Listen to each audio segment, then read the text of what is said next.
मैं अपना दृष्टिकोण बदलकर अपना जीवन बदल सकता हूँ। जिसे कांटों से कोई लेना देना नहीं है, उसे कभी भी फूल इकट्ठा करने का प्रयास नहीं करना चाहिए। हर आदमी एक मंदिर का निर्माता है जिसे उसका शरीर कहा जाता है। एक बुद्धिमान व्यक्ति अवसर की दया के अधिकार को नहीं छोड़ेगा और न ही बहुमत की शक्ति के माध्यम से जीत की कामना करेगा। हर सुबह मेरे जीवन को समान सादगी का बनाने के लिए एक हर्षित निमंत्रण था और मैं स्वयं प्रकृति के साथ मासूमियत कह सकता हूँ। मैं इस दुनिया में मुख्य रूप से रहने के लिए एक अच्छी जगह बनाने के लिए नहीं, बल्कि इसमें रहने के लिए आया हूँ, चाहे वह अच्छा हो या बुरा। आपको वर्तमान में जीना चाहिए। हर लहर पर अपने आप को लॉन्च करें। प्रत्येक क्षण में अपनी अनंत कल की खोज करें। मूर्ख अपने अवसरों के द्वीप पर खड़े होते हैं और दूसरी भूमि की ओर देखते हैं। कोई अन्य भूमि नहीं है, इसके अलावा कोई अन्य जीवन नहीं है। एकमात्र दायित्व जो मुझे ग्रहण करने का अधिकार है, वह किसी भी समय वह करना है जो मुझे सही लगता है। कोई भी आदमी कमजोर कैसे हो सकता है जो होने की हिम्मत करता है?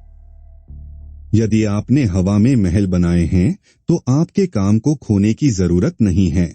वह वही है जहां उन्हें होना चाहिए। अब उनके नीचे नींव रखें। अच्छाई ही एकमात्र निवेश है जो कभी विफल नहीं होता है। दुनिया हमारी कल्पना के लिए एक कैनवास है। हमें जंगलीपन के टॉनिक की आवश्यकता है। साथ ही हम सभी चीजों का पता लगाने और सीखने के लिए उत्सुक हैं। हमें आवश्यकता है कि सभी चीजें रहस्यमय और अस्पष्ट हों, कि भूमि और समुद्र अनिश्चित काल तक जंगली, असुरक्षित और हमारे द्वारा अथाह हो। हम कभी भी पर्याप्त प्रकृति नहीं हो सकती। कि अगर कोई अपने सपनों की दिशा में आत्मविश्वास से आगे बढ़ता है और वह जीवन जीने का प्रयास करता है जिसकी उसने कल्पना की है, तो उसे आम घंटों में अप्रत्याशित सफलता मिलेगी। कोई भी इतना बूढ़ा नहीं है जितना कि जो उत्साह से परे है। दार्शनिक होने का अर्थ केवल सूक्ष्म विचार रखना नहीं है, न ही कोई विद्यालय प्राप्त करना है, बल्कि ज्ञान से प्रेम करना है, ताकि उसके निर्देशों के अनुसार सादगी, स्वतंत्रता, उदारता और विश्वास का जीवन व्यतीत किया जा सके। यदि कोई व्यक्ति अपने साथियों के साथ तालमेल नहीं रखता है, तो शायद यह इसलिए है क्योंकि वह एक अलग ड्रमर सुनता है। उसे उस संगीत पर कदम रखने दें जिसे वह सुनता है, हालांकि मापा या दूर। मेरा मानना है कि बुद्धिमान व्यक्ति के लिए पानी ही एकमात्र पेय है। मैं वह नहीं जीना चाहता था जो जीवन नहीं था। जीना इतना प्रिय है। और न ही मैं इस्तीफे का अभ्यास करना चाहता था, जब तक कि यह बहुत आवश्यक न हो। स्वयं बनो। आप जो सोचते हैं उसके बारे में आपका विचार नहीं है कि किसी और का स्वयं का विचार होना चाहिए। मैं कहता हूं कि उन सभी उद्यमों से सावधान रहें जिन्हें नए कपड़ों की आवश्यकता होती है, न कि नए कपड़े पहनने वाले। मैं जंगल में गया क्योंकि मैं जानबूझकर जीना चाहता था, केवल जीवन के आवश्यक तथ्यों के सामने, और यह देखने के लिए कि क्या मैं यह नहीं सीख सका कि उसे क्या सिखाना है और नहीं। जब मैं मरने आया तो पता चला कि मैं नहीं जिया था। अधिकांश विलासिता और जीवन के तथाकथित सुख सुविधाएं न केवल अपरिहार्य हैं, बल्कि मानव जाति के उत्थान के लिए सकारात्मक बाधाएं हैं। यदि कोई व्यक्ति प्रत्येक दिन के आधे से प्यार करने के लिए जंगल में चलता है, तो उसे एक आवारा माना जाने का खतरा होता है। लेकिन अगर वह एक सट्टेबाज के रूप में अपने दिन बिताता है, तो उन लकड़ियों को काटकर और पृथ्वी को उसके समय से पहले गंजा कर देता है, उन्हें एक मेहनती और उद्यमी नागरिक माना जाता है। अगर आपके पास इसे लगाने के लिए सहनीय ग्रह नहीं है, तो घर का क्या उपयोग है? ऐसे क्षण होते हैं जब प्रकृति की अनंत फुर्सत और विश्राम में सभी चिंताएं और कहा गया परिश्रम शांत हो जाता है। मैं प्रकृति से आंशिक रूप से प्यार करता हूं क्योंकि वह पुरुष नहीं है, लेकिन उससे पीछे हटना है। उसकी कोई संस्था उसे नियंत्रित या व्याप्त नहीं करती है।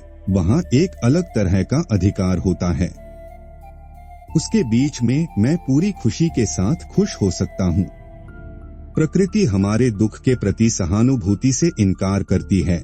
ऐसा लगता है कि उसने इसके लिए प्रदान नहीं किया है, लेकिन इसके खिलाफ 1000 प्रयासों से। जब हम चलते हैं तो हम स्वाभाविक रूप से खेतों और जंगल में जाते हैं। अगर हम केवल बगीचे या मॉल में चले तो हमारा क्या होगा? मेरे पास अपने लिए एक कमरा है, यह प्रकृति है। अपने स्वभाव के अनुसार जंगली बढ़ो, भूमि का आनंद लो, लेकिन उसके मालिक नहीं। अगर यह दुनिया सब आदमी होती तो मैं खुद को आगे नहीं बढ़ा सकता। मुझे सारी उम्मीद खो देनी चाहिए। वह विवश है, वह मेरे लिए स्वतंत्रता है, वह मुझे दूसरी दुनिया की कामना करता है, वह मुझे इससे संतुष्ट करती है। इससे कोई फर्क नहीं पड़ता कि शुरुआत कितनी छोटी लग सकती है। जो एक बार अच्छी तरह से किया जाता है वह हमेशा के लिए होता है। अमीर आदमी हमेशा उस संस्था को बेचा जाता है जो उसे अमीर बनाती है। मैं मजबूर होने के लिए पैदा नहीं हुआ हूँ। मैं अपने फैशन के अनुसार सांस लूंगा। देखते हैं कि सबसे मजबूत कौन है। अल्पसंख्यक शक्तिहीन होता है जबकि वह बहुमत के अनुरूप होता है। वास्तव में एक स्वतंत्र और प्रबुद्ध राज्य कभी नहीं होगा जब तक कि राज्य व्यक्ति को एक उच्च और स्वतंत्र शक्ति के रूप में मान्यता नहीं देता है, जिससे उसकी सारी शक्ति और अधिकार प्राप्त होते हैं। एक आदमी के लिए जो एक आदमी है, और जैसा कि मेरे पड़ोसी कहते हैं, उसकी पीठ में एक हड्डी है जिसके माध्यम से आप अपना हाथ नहीं ले सकते। वकील का सत्य सत्य नहीं है। यह संगति या सुसंगत समीचीनता है। मैं तो मनुष्यों से नहीं वरन चर्मपत्र से ही झगड़ता हूँ। मशीन को रोकने के लिए अपने जीवन को एक प्रतिघर्षण होने दें। मुझे जो करना है वह यह है कि किसी भी दर पर मैं खुद को उस गलत के लिए उधार नहीं देता जिसकी मैं निंदा करता हूँ। प्यार उतना ही प्रकाश होना चाहिए जितना कि एक लौ। जब तक हमने प्यार नहीं किया है, हमने प्यार की ऊंचाइयों की कल्पना नहीं की है। मैं तुम्हें कुछ निजी और व्यक्तिगत के रूप में प्यार नहीं करता जो कि मेरा है, लेकिन कुछ सार्वभौमिक और प्यार के योग्य है जो मैंने पाया है। उस आदमी को मत रखो जो तुम्हारा काम पैसे के लिए करता है, लेकिन जो उसे प्यार के लिए करता है। स्वर्ग का केवल एक ही मार्ग है। पृथ्वी पर हम इसे प्रेम कहते हैं। दुश्मन खुद को प्रकाशित करते हैं। वे युद्ध की घोषणा करते हैं। दोस्त कभी भी अपने प्यार की घोषणा नहीं करता है। एक किसान, एक शिकारी, एक सैनिक, एक रिपोर्टर, यहाँ तक कि एक दार्शनिक भी भयभीत हो सकता है, लेकिन कोई भी कवि को नहीं रोक सकता, क्योंकि वह शुद्ध प्रेम से प्रेरित होता है। उसके आने और जाने की भविष्यवाणी कौन कर सकता है? उसका व्यवसाय उसे बुलाता है सभी घंटे, यहाँ तक कि जब डॉक्टर सोते हैं। वह करो जो तुम प्यार करते हो।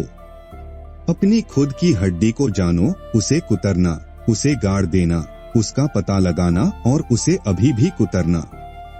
सूरज का प्रकाश प्रेम की छाया मात्र है। शांति और प्रेम की दुनिया में संगीत सार्वभौमिक भाषा होगी। प्यार के बिना सभी ज्ञान कितना अपर्याप्त है। हम जिसे प्यार करते हैं उसकी आवाज की तुलना में पक्षियों का गायन या कोई प्राकृतिक ध्वनि क्या है? प्यार कभी खुद को धोखा नहीं देता और न ही यह गलत है। जब मरने का समय आता है तो हमें यह नहीं पता चलता कि हम कभी नहीं रहे।